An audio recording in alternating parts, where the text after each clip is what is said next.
All right. Hi, Michelle. I heard you needed some help with your lesson today. Can you tell me a little bit about the difficulty you're experiencing? Yes, so I feel there are two things that I'm struggling with. The first thing is that I feel I'm trying to fit too much into one lesson. And the second concern that I have is the difference between the two T's reading ability level compared to their interest of the level of the text.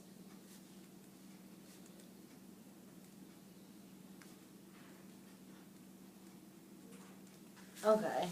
So beginning with your first difficulty, I feel too much. You feel like you're putting too much into one lesson. Can you just run by me a typical lesson or what you were maybe thinking? Okay. So I want to make sure that we are going over the terms inferencing and schema before the lesson. But my goal is also to hook them, and that's why I wanted to start with the silhouettes of the characters that I can talk more about. The core of the lesson is having them identify clues in the text, being able to highlight those clues and use those clues to help them with their own background knowledge to make an inference. Okay. Can you tell me how long you think maybe explaining inferencing and schema may be? So I think the explanation would probably take from 5 to 10 minutes. Okay. And what specifically do you plan on using for that? For that, I have an inference poster that I'm going to refer to show how background knowledge plus text clues equal an inference. And using a whiteboard to write down any ideas, and we're talking about what does background knowledge look like? What is schema? Okay. How do we have our own background knowledge? Okay. And with the silhouettes, I guess, how many of those did you plan on doing? So I would like to do 4 of them. I feel that 2 would not be enough and 5 would be too many. Okay. So I'm choosing characters that I feel they will be familiar with. Buzz Lightyear, Olaf, Mickey Mouse, and trying to think of the other one.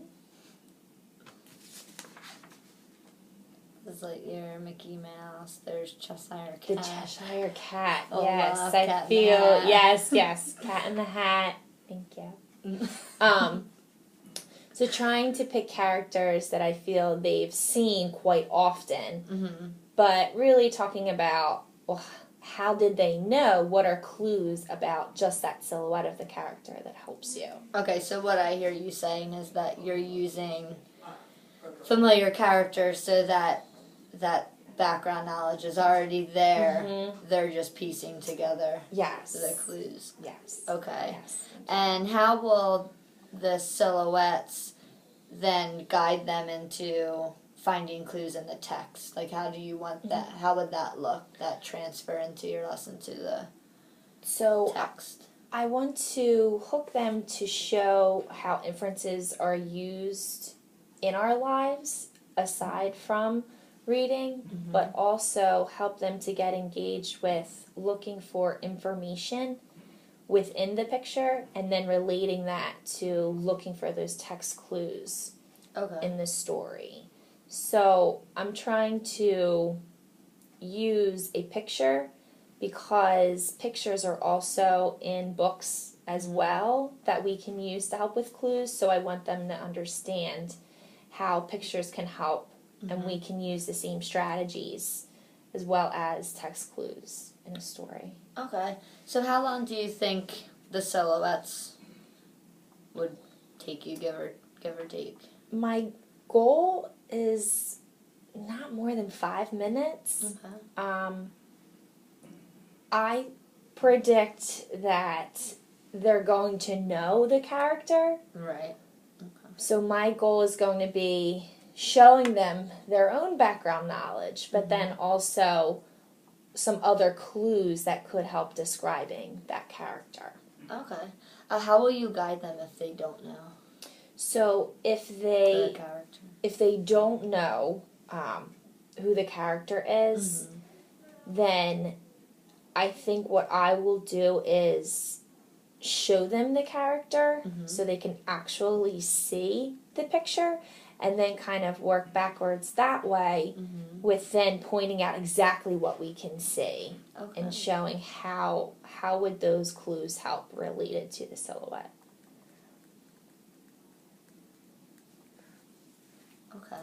And then I see here when you described your lesson, I'll kind of review. You said 5 to 10 minutes for the inferencing schema explanation, and then you said about 5 minutes, give or take, as long as they are recognizing who the characters are, for 4 silhouettes.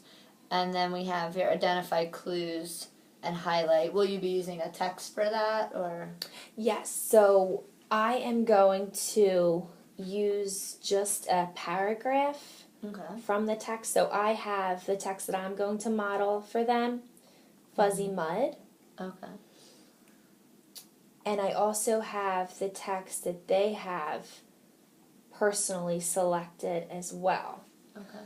So now I'm trying to think, if I'm using Fuzzy Mud for the model, if we should just work off of Fuzzy Mud for Thursday, and then maybe on Monday they can dive into their own text. So I see you worked that out then. So I think that I may have been trying to do too much with using a variety of text for the first day.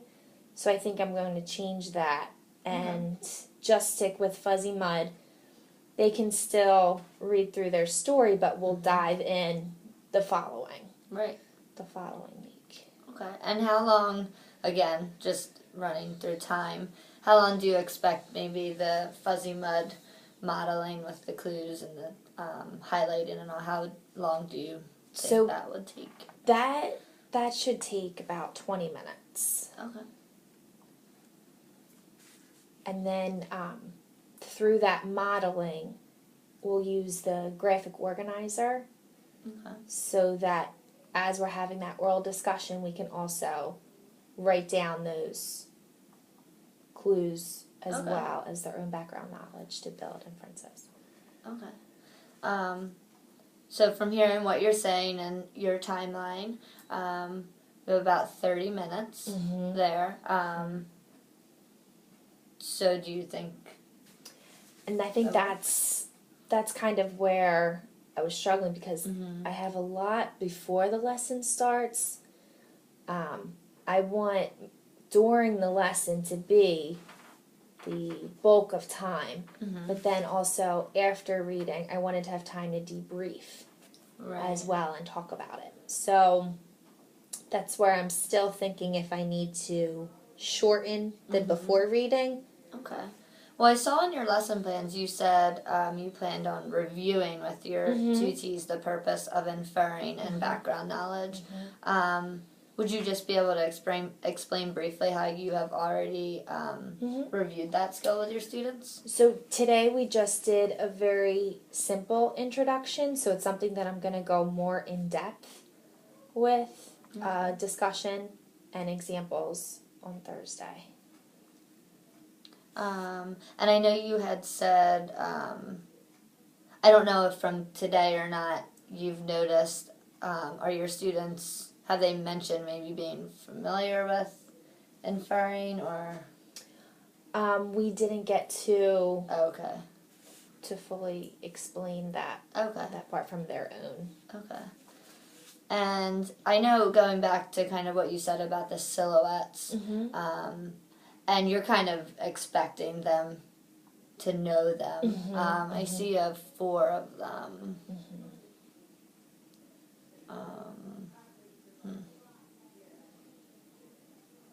So should I cut that? Maybe I should cut that down to 3 instead of 4, because I know 1 wouldn't be enough.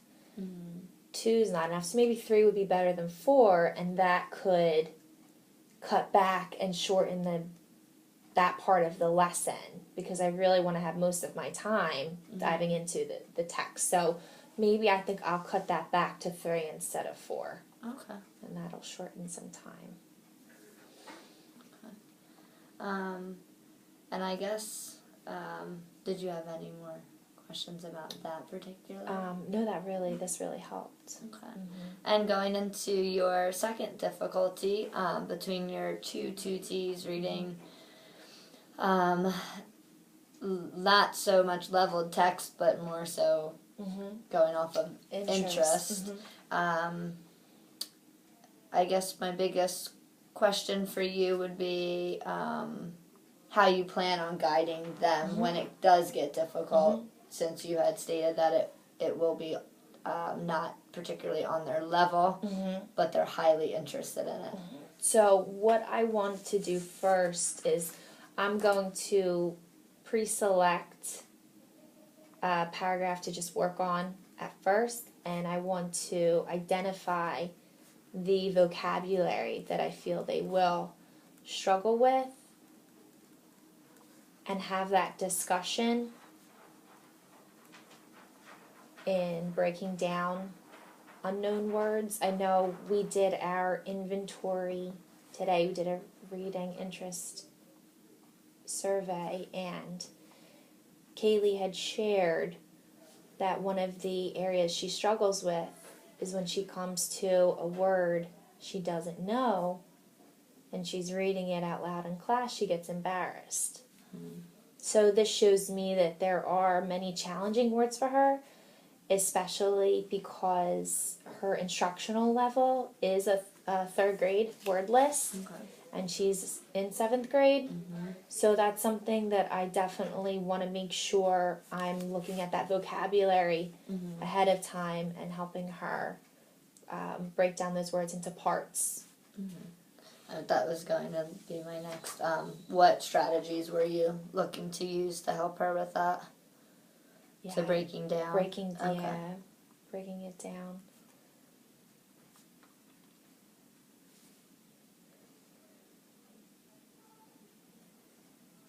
Were you thinking of anything else, or you're going to stick with that and see how that works? Okay, great. And how about Jack? Yes. Jack is instructional for a 7th grade word list. Right. But he is very weak in his inferential comprehension. So their reading ability differs in that sense as well. But Jack has shared his passion for Diary of a Wimpy Kid books.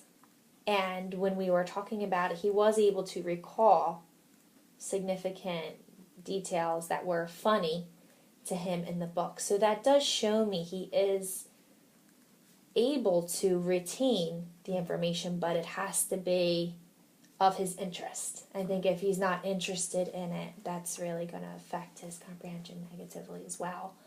And do you feel with the book that he's chosen that you've kind of... Yes, he chose I Survived, the Sinking of the Titanic. So he's definitely interested in those books. And what particular skills? I'm assuming inferencing. Yes, we're going to continue working on inferencing as well as summarizing throughout the text, so that he doesn't get to the end of the chapter and not understand what he read. So it's kind of like what we learned in class with. Yes, with the metacognition.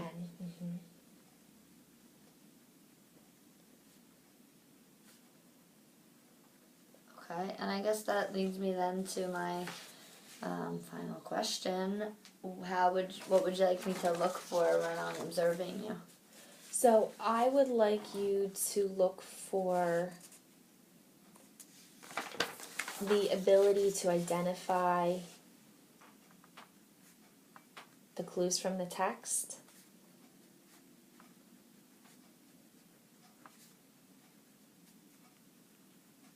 And how I model it for them if I'm giving appropriate scaffolding.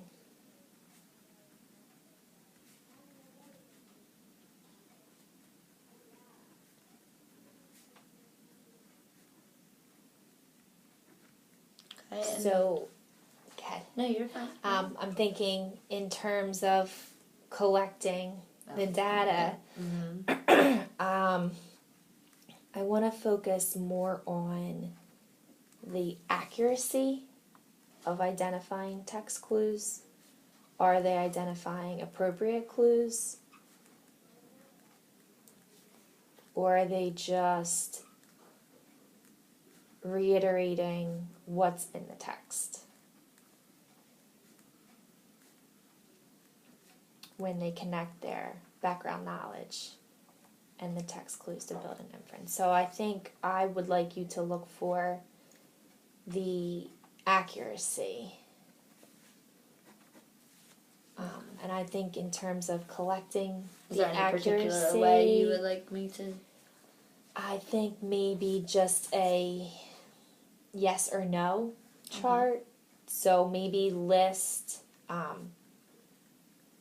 the clue, type in the clue that the child noted, and if it was accurate, connecting to the background knowledge to build an inference, or if it was inaccurate.